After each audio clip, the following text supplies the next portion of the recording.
இப்போ பார்ட் 3 பார்க்கலாம். ஆல்ரெடி நான் 2 ஷார்ட்ஸ் வந்துட்டு அப்லோட் பண்ணியிருக்கேன். அந்த வீடியோ பார்க்காதவங்க அந்த 2 ஷார்ட்ஸை பார்த்துட்டு வந்துட்டு இந்த ஷார்ட்ஸை பாருங்கள்.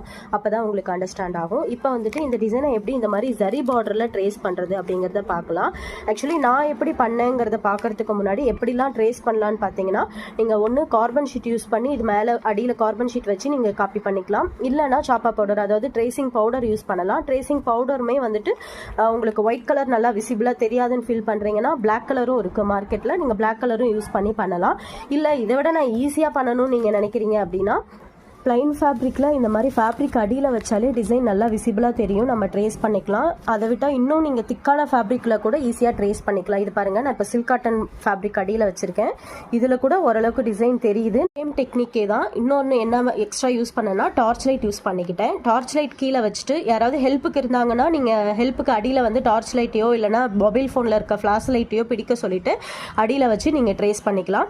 நான் இப்போ பாருங்கள், நான் காலில் வச்சு பிடிச்சிக்கிட்டு நானே தான் ட்ரேஸ் பண்ணேன். இப்படி அடியில் காலில் வச்சு பிடிச்சிக்கிட்டு இங்கே பாருங்கள், ஜரி பார்டர் மேலே கூட இந்த டார்ச் லைட் அடிக்கும் போது அந்த டிசைன் விசிபிளாக தெரியுது பார்த்தீங்களா? ஸோ நான் இப்படி தான் ட்ரேஸ் பண்ணேன்.